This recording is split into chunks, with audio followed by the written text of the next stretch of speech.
Welcome back knowledge track channels. जय Hind friends. जिस topic पर आज हम बात करने वाले हैं उस टॉपिक का नेम है how to use study materials. आइए अब सबसे महत्वपूर्ण टॉपिक पर हम चलते हैं।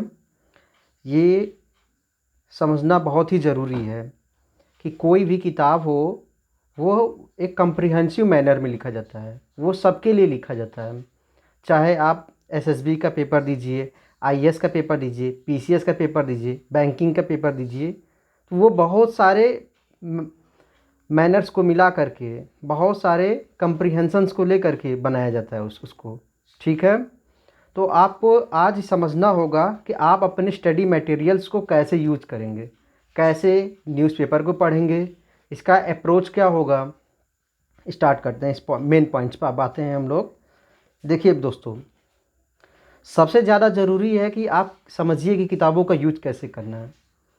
क्योंकि ये यूपीएससी है, यूपीएससी में बुद्धिमानी की टेस्ट होती है, यानी कि विद्वान का उतना नहीं टेस्ट लिया जाता है, वो अदर्स एग्जामिनेशंस में होता है उसका। यहाँ पे आपकी बुद्धिमानी, बौद्धिकता की टेस्ट होती है। यहाँ पर आपके कि आप क्रिटिकल थिंकिंग कर पाते हैं कि नहीं। क्रिटिकल थिंकिंग क्या होता है कि किसी भी इशू परिस्थितियों को आपको अवगत कराया जाए तो आप विभिन्न आयामों से सोच करके एक समाधान तक पहुंच पाएंगे कि नहीं। जैसे अगर किसी बंदे को एक भूल भुलैया में डाल लिया जाए, उसे रास्ता नहीं बताया जाए, और वो क्या करेगा कि अपने थिंकिंग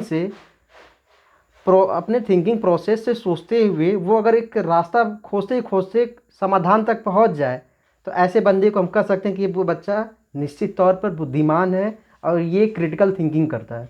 और ऐसे ही लोग तो शासन के विभिन्न आयामों का प्रबंधन कर सकते हैं। ठीक है, तो अब ये समझना होगा कि आप जब बुक को लेकर के बैठ रहे हैं तो एकदम क्लियर होना चाहिए आपके माइंड में कि आपको विद्वान बनना है या बुद्धिमान बनना है, आपको सिलेक्शन लेना है या फिर पढ़ाई करना है। अगर आपको सिलेक्शन लेना है तो आप समझिए कैसे यूज करेंगे बुक्स को।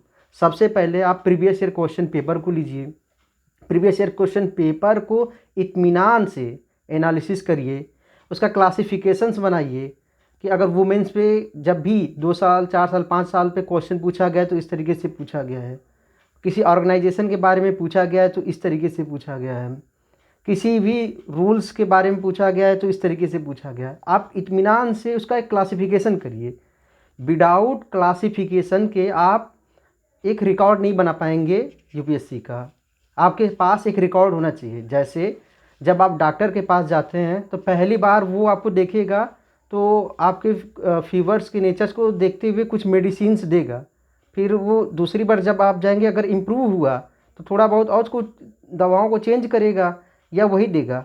फिर तीसरी बार जाएंगे तो उसे समझ में आने लगेगा कि हाँ, मैं इसके जड़ को पकड़ पा रहा हूँ या नहीं। तो यानी कि डॉक्टर के पास 3 या 4 बार जाने के बाद एक रिकॉर्ड बन जाता है। उसी रिकॉर्ड के आधार पर वो सटीकता की ओर पहुंच जाता है। वैसे ही आप प्रीवियस ईयर क्वेश्चन पेपर को एनालाइज करिए, लेकिन आप एक कॉपी ले लीजिए या डायरी ले लीजिए, उसमें आप मोटे तौर पर कि वुमेन से जब भी पूछा गया है तो किस एंगल से पूछा गया है, ऑर्गेनाइजेशन से पूछा गया है तो क्या पूछा जाता है, या किसी भी आयाम पर जब भी पूछा जाता है, आरटीआई पे जब भी 4 साल 6 साल 10 साल में पूछा गया तो किस तरीके से पूछा गया, आप उसे एक नोट डाउन कर लीजिए। अब वो आपका रिकॉर्ड बन जाएगा। अब ये रिकॉर्ड आपको जब आप आरटीआई का चैप्टर पढ़ेंगे तो आपको एक समझ में आ जाएगा कि ओ, यूपीएससी के तो अलग अलग एग्जामिनर्स, हमेशा हर साल अलग ही अलग एग्जामिनर्स होते हैं, एग्जामिनर्स रहा होगा, लेकिन उन चीज़ों में कुछ चीज़ें कॉमन थी कि क्या कुछ चीज़ें ऐसी थी कॉमन थी, कुछ चीज़ें कभी नहीं पूछी गई, कुछ चीज़ें ऐसी थी कि जो मतलब पूछे जाने की संभावनाएं हैं। तो आप तब जाकर के उनके मंतव्यों को पकड़ पाएंगे और उसी के अकॉर्डिंग आपको बुक पढ़ना होगा। आइए सबसे पहले मेंस के बारे में बात करते हैं, क्योंकि यह प्रधान परीक्षा होता है और इसी के आधार पर रैंकिंग भी तय होती है। तो मेंस की जब तैयारी आप करिए तो आपके पास प्रीवियस ईयर क्वेश्चन पेपर का एनालिसिस होना चाहिए, उसका क्लासिफिकेशंस डायरी होनी चाहिए, ताकि आप समझ जाइए। अब आपको बकुला बनना होगा। जैसे बकुला जो होता है वो बहुत सारी मछलियाँ तैरेंगी, लेकिन वो उसी मछली को पकड़ेगा जिस पे वो फोकस करता है।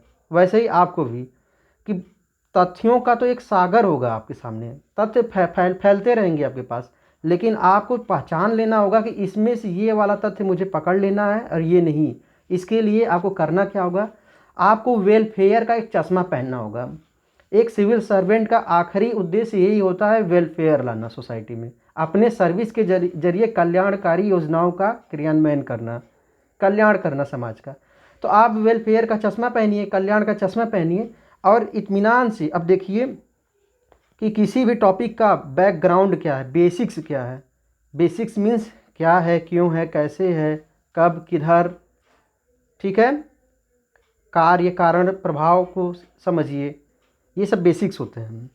उसके बाद आप क्या करिए, देखिए वेलफेयर करना है आपको, तो उसके लिए होना क्या चाहिए, ऐसे तथ्य अगर आपको अखबार में कहीं दिख जाएं बहते हुए, कॉपी नोट्स में दिख जाएं, किसी मटेरियल्स में दिख जाएं, इंटरनेट पे दिख जाएं, कि जो टॉपिक्स देखिए क्या क्या हो, समाज में कोई समस्या है उसका अगर इंगित कर रहा है, समाज में कोई चुनौतियां हैं, आर्थिक सरोकार से संबंधित कोई मुद्दे हैं, आर्थिक और सामाजिक विषमताओं पर कोई मुद्दे हैं, या कोई भी ऐसा ऐसा चीज़ जो आज के प्रशासक को, आधुनिक समाज को कल्याणकारी बनाने के लिए या तो समझ विकसित करने के लिए ज़रूरी हो वह तथ्य, या फिर समस्या के समाधान के लिए ज़रूरी हो वह तथ्य, तो उन तथ्यों को आपको नोट डाउन करना चाहिए। यही तो है बकुला वाला वेलफेयर चश्मा।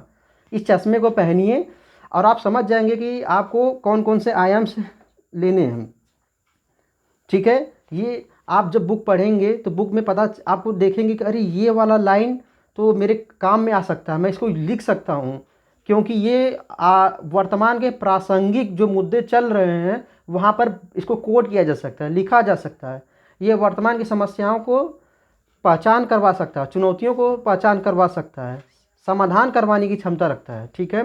देखिए इसमें करना क्या होता है, इसमें ये बुद्धिमान आदमी जहाँ कहीं यत्र तत्र अगर कुछ भी उपयोगी चीज़ पा जाता है तो उसे रख लेता है। जैसे गांधी जी के पास ब्रिटिश काल में जब कोई लेटर्स आता था तो गांधी जी अगर लेटर्स का जवाब देना उचित नहीं समझते थे तो उसकी आलपीन को निकाल करके रख लेते थे, कहते थे कि ये मेरे काम में आ जाएगा। वैसे ही आपको कोई उपयोगी चीज़ जो आपके सिलेबस और प्रीवियस ईयर क्वेश्चन पेपर्स में बार बार आते रहे हैं, तो ऐसी चीज़ों को अगर टैकल करने का कोई तथ्य मिल रहा है, डेटा मिल रहा है, आंकड़ा मिल रहा है, डायग्राम, फ्लो चार्ट, मैप, तो आपको इन सब चीज़ों की एक लिस्ट बना लेनी चाहिए, एक क्लासिफाइड लिस्ट बनानी चाहिए, डिस्क्राइब्ड लिस्ट, और उनमें लिखना चाहिए कि ये तथ्य, ये तथ्य, ये चीज़, ऐसे ऐसे जब आप लिखेंगे तब आप कभी किसी भी इशू पर बात करना हो आप पकड़ लेंगे, आप बता देंगे उन चीज़ों को। ये बहुत ही ज़्यादा ज़रूरी है। यही तो है वो प्रोफेशनल स्किल्स जो प्रोफेशनल कोर्स करते हैं, या फिर जो खुद ही इस समय भी प्रशासक हैं, सिविल सर्वेंट हैं, वो लोग भी एग्ज़ाम देते हैं, वो लोग जल्दी क्रैक करते हैं एग्ज़ाम को, क्योंकि वो जानते हैं कि 100 लाइनों का अगर कोई तथ्य लिखा हुआ है तो 4 या 5 या 10 लाइन के तथ्य मेरे लिए काम के हैं। क्यों? क्योंकि यूपीएससी 100 शब्दों में क्वेश्चन पूछती है, 150 शब्दों में, 200 शब्दों में, तो आप 20 लाइन में आपको उत्तर लिखना है, तो उसमें से मैक्सिमम चीज़ें तो वो आपका व्यू के बारे में पूछेगी, उसके बैकग्राउंड के बारे में पूछेगी, कुछ लेटेस्ट फैक्ट डालने होते हैं। तो बहुत ही आप समझ जाइए कि आपको बहुत ही थोड़ा सा इम्पोर्टेंट जो मेजर टॉपिक, जो मेजर आर्टिकल्स आजकल समय आते हैं, उनके थोड़े से कंटेंट को रखना चाहिए, अपडेट करते रहना चाहिए। तो बकुला जैसा वेलफेयर का चश्मा पहनिए और आप खुद ही समझ जाएंगे कि वर्तमान की समस्याओं को समाधान करने की क्या क्या समस्याएं आ रही हैं हर फील्ड का। जैसे महिलाएं हो गई, बाल विकास हो गया, बाल मजदूर हो गए, समाज हो गया, संस्कृति हो गई, भौगोलिक कोई घटनाएं घट रही हैं, कानूनी कोई नियम आ रहे हैं, कॉन्स्टिट्यूशनल कोई चीज़, कोई प्रावधान आ रहा है। याद रखिए यूपीएससी हमेशा न्यूज़ पर नहीं, इश्यू पर क्वेश्चन करती है, मुद्दों पर। कोई भी न्यूज़ हो उसके बैकग्राउंड में जो इश्यू होगा उस पर क्वेश्चन करेगी, और आप क्रिटिकल थिंकिंग से उस इश्यू को कैसे पकड़ पाएंगे? बकुला का चश्मा पहन करके, और उसी के अकॉर्डिंग आप आँख, कान, नाक हमेशा खुला रखेंगे आप कहीं भी जाएंगे, जैसे मार्केट में आप जा रहे हैं, मार्केट में ही अब आप जा रहे हैं तो आपको जैसे Realme, Nokia, Samsung, MI, Oppo सारे ब्रांड्स दिख रहे हैं, लेकिन ये कौन से ब्रांड्स हैं मोबाइल के? ये फॉरेन ब्रांड्स हैं। जबकि इंडिया की आईटी कंपनी काफ़ी अच्छा ग्रो करती है। तो एक क्वेश्चन कभी न कभी पूछ ही लेंगे कि आखिर क्यों, मतलब इतना आगे होने के बाद भी मैन्युफैक्चरर्स में क्या कमी है यहाँ पे, या फिर प्रोडक्शन क्यों नहीं हो पा रहा है, या तो ऐसे बहुत सारे क्वेश्चन आ सकते हैं। तो अगर ऐसा कोई फैक्ट मिले तो आप उसे नोट डाउन करिए। आप देखिए, इस एग्जामिनेशन में आपको अपो दीपो भव बनना होगा, आपको खुद का ही दीपक बनना होगा। कोई भी आपको सटीक समझिए कि पढ़ाई कराएगा तो नहीं, इसमें आपको अपने विवेक से, अपने क्रिटिकल थिंकिंग से फैक्ट को पकड़ना होगा, उसे क्लासिफाइड मैनर में नोट डाउन करना होगा। तो ठीक है, अब हम वीडियो को कंप्लीट करते हैं। जय हिंद। इस चैनल को लाइक करिए, सब्सक्राइब करिए, शेयर करिए, बेल आइकन को प्रेस करिए। Thank you.